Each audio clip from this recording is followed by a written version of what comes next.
Ya, langsung saja biar waktunya cukup. Ustadz Taufik, Dr. Anas Taufik Rahman, kami persilakan. Nanti Ustadz, yang pertama perkenalan anggota dulu. Waktu itu jumlah anggota berapa? Lalu tantangan ketika masa jihad angkatan Ustadz apa saja, dan masukan untuk kami dimasukkan nanti ke Musker tahun terakhir di tahun ketiga Pemuda PSK Tapang. Mangga Ustadz. Alhamdulillah alladzi arsala rasulahu bil huda wa dinil haq liyudhhirahu ala dini kullihi wa kafa billahi syahida. Asyhadu an la ilaha illallah wa asyhadu anna Muhammadan abduhu wa rasuluh. Para pemuda sebagai generasi penerus perjuangan kami sebagai Persis, alhamdulillah dengan kegiatan ini saya menyambut baik karena ini merupakan salah satu program yang sangat diminati oleh anak-anak muda. Sebelum saya menyampaikan mengenai kondisi dan situasi pada saat itu, terlebih dahulu saya akan menyampaikan biodata sedikit. Pada waktu itu saya menjabat sebagai Ketua Pemuda Cabang Ketapang tahun 2001 sampai 2004. Saya memang dilahirkan dari keluarga besar Persis, dari orang tua Persis, dan ketika itu saya masih berada di Pamengpeuk Barat. Ya. Jadi Pamengpeuk itu ada dua, ada Pamengpeuk Kota yang sekarang ada kantor PD Persis, dan daerah Bojongkunci, Rancatungku itu masuknya Pamengpeuk Barat. Dari sejak kecil saya dikenalkan Persis itu oleh orang tua. Dibawa ngaji di pengajian Persis. Temenang ngadeketan Masjid NU. Duka kenawan tah.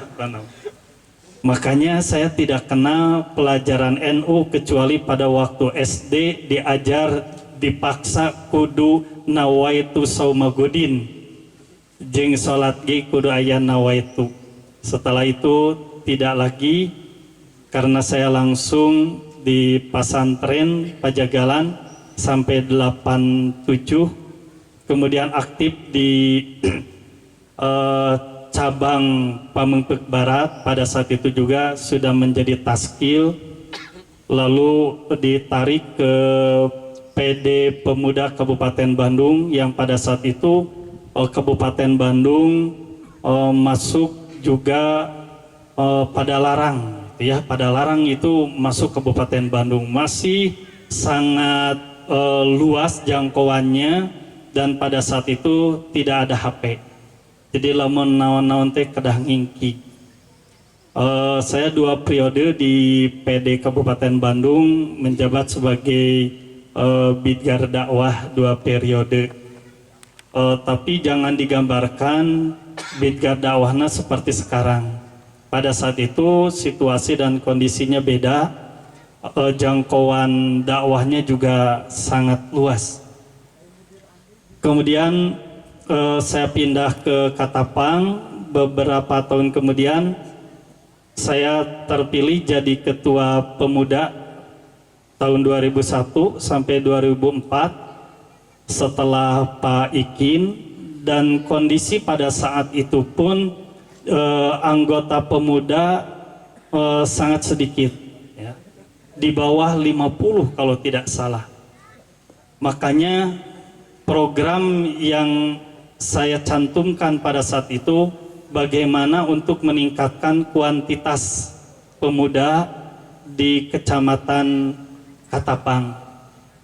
Karena kalau kualitas keilmuan insya Allah walaupun sedikit tapi Persis bisa mewarnai tentang peribadatan, bahkan masih disegani pada saat itu dalam hal urusan fikih moal aya nu ngelehkeun di Katapang ge kitu nya. Di singharepan ke pemuda ge lamun aya urang NU nu ngajak debat waktu harita mah wanieun keneh. Duka mun ayeuna. Nah. Tak Pak Hilman. Harita mah aya Pak Dadang siap eleh dalil siap jeung gelutna. Karena pada saat itu seperti itu. Makanya karena program yang pertama adalah untuk meningkatkan kualitas dan kuantitas, saya mencoba untuk meningkatkan kuantitas karena jumlahnya sedikit. Walaupun Persis pada saat itu tidak memikirkan kuantitas, tapi saya berpikir bahwa kuantitas jumlah itu perlu. Karena banyak pemuda yang mau masuk pemuda Persis takut jumlah nage saeutik gitu. Sieun, tapi insya Allah kalau banyak. Nah makanya saya bergerak pada saat itu dari jumlah anggota kurang dari 50, tidak nyampe 40. Bahkan kalau pada saat itu saya bertanya ke Pak Ikin yang tertulisnya itu di bawah 40. Makanya saya mencoba untuk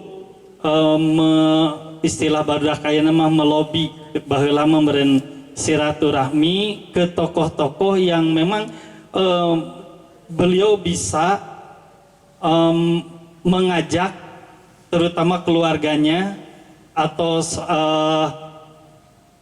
saudara-saudaranya untuk memasukkan yang pemuda itu menjadi pemuda Persis. Karena saya berpikiran lamun anakna tokoh geus teu hayangeun jadi anggota pemuda Persis komo batur. Itu prinsipnya. Makanya saya mencoba mendekati keluarga Pak Haji Ruhdiat almarhum.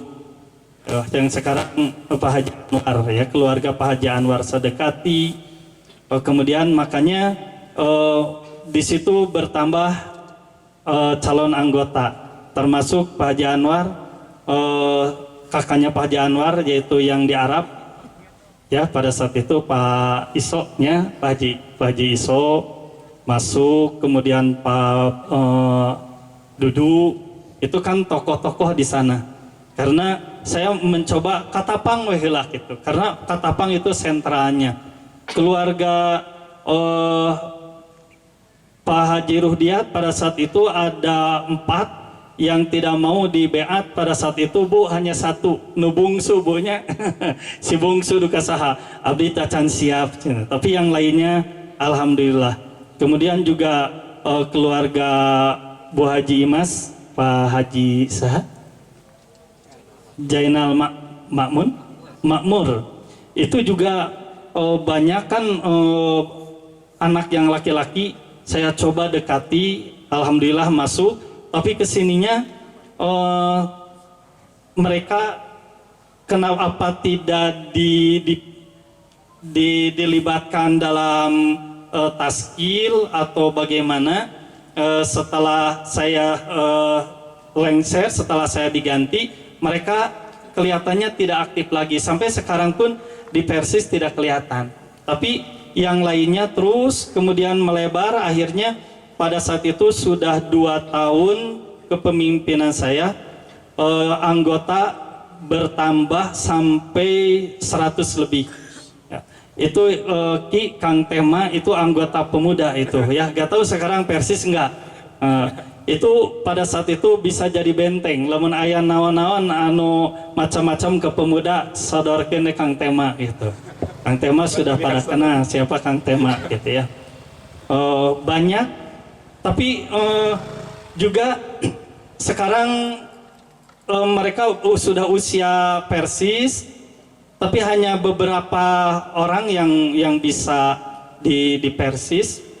Karena dulu kan cabang Katapang itu dengan termasuk Cincin itu cabang Katapang, jadi jangkauannya luas. Di Cincin juga banyak, sehingga pada saat itu anggota 100 lebih. Ketika saya 2004 selesai itu 100 lebih ya, anggota. Kemudian lagi pada saat itu yang menarik pemuda adalah saya mencoba mendekati pemuda dengan program olahraga. Di antaranya sama dengan Pak Dadang tadi, sehingga tiap hampir 2 minggu sekali itu selalu ada silaturahmi dengan cabang yang lain. Nah, akhirnya dari pendekatan olahraga ini dari Cibang Bara itu ada pada saat itu orang yang badmintonnya, pemuda yang badmintonnya bagus. Ya, Kang Ridwan mah tenis meja ya, dengan badminton. Ada satu lagi Kang Hilman, Lukman ya, Luki ya, Luki Lubak Mucang ya, Luki. Kemudian sekarang yang ada Kang apa, tapi sekarang jadi masuk Persis ya di Cibang Bara. Itu sangat menantang dan mereka tertarik, walaupun pada saat itu pemain bulu tangkisnya masih belum resmi jadi anggota pemuda, tapi akhirnya mereka masuk dan mereka kita bawa ngaji di Persis. Nah itu jadi kan nu penting mah resep heula weh. Nah itu pada saat itu seperti itu. Jadi nu penting mah resep heula lah gitu. Resep heula, nanti juga mereka akan menyesuaikan diri gitu. Kan weh lumayan nu tadina badminton make, dan pada saat itu juga sudah ada lamun aya ka keheul, aya ka amek, anjing aya wae teh. Tapi kan kalau sudah anggota pemuda Persis itu ya jadi diganti ku astagfirullah. Nah, kemudian lagi yang berkesan juga pada saat itu saya mencoba menggulirkan program di bidang dakwah bil kitabah, karena dakwah bil lisan sudah banyak ustadz-ustadz yang pada saat itu tampil sebagai dai ya. Makanya saya mencoba dakwah bil kitabah dengan menerbitkan kembali buletin Adikro. Adikro itu saya buka arsipnya, yang pertama itu zaman Pak Haji Dede. Saya punya edisi pertama dan kedua, pokoknya edisi awal-awal itu Adikro. Azikro tasatnya. Ya. Dari pertama kedua diarsipkan Azikro Hilmi, ada Hilmi. Iya. Jadi diarsipkan. Adikro kemarin karena saya kemarin dicari lagi ada, kemudian saya kuliah ke rumah lupa lagi nyimpennya. Tapi saya itu arsipkan yang namanya buletin Adikro di awal-awal. Yang awal itu saya ketemu dari siapa yang lupa lagi, apa dari Pak Haji Dede atau dari arsip, cuman saya ketemu. Nah pada saat itu saya mencoba dakwah bil kitabah menerbitkan lagi buletin Adikro beberapa edisi. Kemudian saya berpikir lamun ngaranna buletin salamar bisa dibuang begitu saja, bisa dijieun ke kapalan. Betul pada saat itu. Makanya saya dengan Kang Ayi yang sekarang berarti di cabang Soreang itu menggagas membuat buku saku. Ini saya bawa contohnya, ada beberapa edisi Adikro buku saku. Ini saya bawa 3. Yang pertama tentang aspirasi politik Persis. Yang kedua, kemana setelah UN pada saat itu, karena sedang UN. Kemudian lagi yang sedang in pada saat itu adalah bahaya virus Inul. Kalau sekarang virus corona, dulu yang sedang ngetren itu adalah Inul dengan goyang ngebor. Makanya bagaimana supaya pemuda itu tidak terkontaminasi, saya menerbitkan ini. Jadi mencari bahasan-bahasan yang tidak melulu ke agama gitu ya. Ini saya bikin dengan Kang Ayi pada saat itu, dan boleh diabadikan ya. Ini kemudian saya bawa 3 karena ini yang sempat diarsipkan. Yang lainnya nggak tahu arsipnya kemana ya. Cuman ini kebetulan lebih saya ambil. Itu tidak dijual tapi dibagikan ke anggota. Tapi diminta infaknya, tidak dijual, diminta infaknya. Pada saat itu yang pertama 500 rupiah, kemudian naik jantan 700 rupiah. Gak tahu sekarang 500 berarti 5.000 mungkin ya. Tapi ini juga bisa terus karena ada masukan dana dari anggota. Dan ini khusus untuk anggota, tapi akhirnya yang lain pun membeli ya. Di sini ada mantan-mantan yang jadi pengurusnya. Penanggung jawab saya, pimpinan redaksinya adalah Ayi Komara, nah, ya, yang sekarang mungkin di itu. Kemudian sekretarisnya Ian Gunawan, Yogi, Muhammad Nurul. Kemudian staf redaksinya Asep Nasruddin. Kemudian Ustadz Muhyiddin, ini masih ada Ustadz Muhyiddin di sini. Dia sebagai staf redaksi. Kemudian Ustadz Jena Mutakin, marketingnya Maman Kardiman. Kemudian Hasan As'ari ada. Nah itu Hasan As'ari dari dulu sampai sekarang dia di bidang ekonomi ya. Dari jualan buku ini dia menjadi jualan koran, jadi lebih gede gitu. Itu Kang Hasan ya, Kang Hasan. Duka emutin, duka hente. Duka media. Ya. Kemudian ya itulah sebenarnya Kemenpo.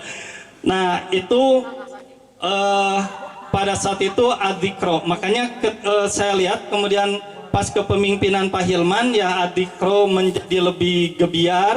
Memang karena zamannya sekarang seperti itu ya. Memang lamun zaman ayeuna teu cigah kieu berarti Adikro ya tidak ada kemajuan ya.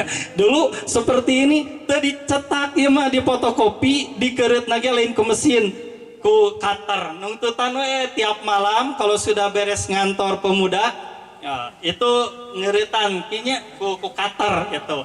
Nah sampai berapa paling juga 30 eksemplar gitu, jadi nggak banyak. Tapi ini kenang-kenangan dan perjuangan yang memang pada saat itu orang-orang mungkin memandang jangan naon nyenuk itu. Tapi insya Allah akan ini menjadi dorongan kepada kalian. Coba galakan dakwah bukan hanya bil lisan, bukan hanya dengan kata-kata ya. Coba nanti dirancang oleh pemuda yang akan datang, dicari pemuda-pemuda yang bisa dakwah bil kitabah, karena dakwah bil kitabah ini lebih kuat sampai yang menulisnya mati, ininya insya Allah akan ada. Makanya saya anjurkan untuk generasi selanjutnya itu perbanyak dakwah bil kitabah. Karena dakwah bil lisan di podium itu sudah banyak, ya sudah banyak, tapi dakwah bil kitabah itu jarang. Makanya tolong nanti bisa didorong untuk menjadi mujahid di bidang dakwah bil kitabah. Kemudian lagi saya mengharapkan pemuda, taskil pemuda terutama yang di bidang kaderisasi itu harus lebih proaktif lagi ya, harus lebih proaktif lagi untuk menjemput calon anggota. Karena Persis banyak tetapi pemudanya sedikit. Ini menjadi masalah dari zaman ke zaman, dan Bojong Buah pun belum bisa mengimbangi Persis. 50% aja dari jumlah Persis ya pemudanya itu sudah bagus. Sekarang jumlah pemuda berapa Ki? Yang kartu Ustaz, ya 60 60 ya? 60. Ya, 60 persisnya itu berkartu. 200 lebih. Ya, ketua ya 200 lebih. Jadi makanya saya minta kalau bisa ditugaskan saja. Banyak orang jamaah yang ada di taskil tapi di jamaahnya tidak bisa membawa itu ya. Tolong nanti mungkin bisa diwajibkan setiap yang ada di taskil pemuda wayahna kudu mawa 1 tahun 2 minimal gitu ya. Insya Allah pemuda akan banyak. Bagaimanapun kita di samping kualitas butuh kuantitas, karena dengan kuantitas itu bisa hati anggota bisa tenang juga lah. Itu banyak. Sekarang banyak tokoh-tokoh yang keluarganya, anaknya tidak terlibat ke anggota gitu ya. Termasuk saya juga punya anak laki-laki 2, tapi tidak bisa aktif di pemuda karena memang yang satu tidak ada di sini, yang satu juga sering di kampus, jadi tidak bisa aktif. Tapi walaupun seperti itu, keinginan saya itu bisa direkrut oleh pemuda, minimal mereka diikat menjadi anggota gitu ya. Jamaah junti, cung jamaah junti mana ya, ada? itu mah jamaah junti contoh gitu ya. Tapi yang lainnya juga sama ya. Jadi diharapkanlah dari jamaah-jamaah itu banyak kader-kader, karena pemuda itu adalah penerus perjuangan Persis yang sekarang sudah mulai maju ke usia tua, sedangkan generasinya jarang. Contoh saja kami di Junti anggotanya Persis banyak lebih dari 10, pemudanya mah seperti jasadnya gitu. Nanti Ustadz Muhyiddin juga ini punya jagoan-jagoannya banyak. Insya Allah harus di proaktif lah. Jadi proaktif untuk menjemput calon-calon yang ada di jamaah, karena kita beda dengan ormas yang lain. Karena ormas yang lain kan ada materi, ini tidak, karena mereka juga harus didekati kumaha carana supaya kabitain. Tapi pada saat itu di zaman saya yang paling cepat merekrut anggota adalah dengan jalan olahraga ya. Jadi ke programnya banyak program yang diminati oleh pemuda, diantaranya olahraga badminton, tenis meja gitu. Walaupun pada saat itu juga saya tidak pernah camping seperti sekarang, tapi itu melalui olahraga itu alhamdulillah banyak gitu. Alhamdulillah. Iya, rupanya itu yang dapat saya sampaikan. Mudah-mudahan ini juga bisa menjadi aspirasi buat taskil sekarang dan juga untuk calon-calon taskil di masa yang akan datang. Demikianlah, wassalamualaikum warahmatullahi wabarakatuh. Waalaikumsalam warahmatullahi wabarakatuh. Tepuk tangannya untuk Ustaz Taufik Rahman ya. Alhamdulillah Ustaz, hatur nuhun. Emang banyak hambatan nih, kerja nyata beda Ustaz, Dimin.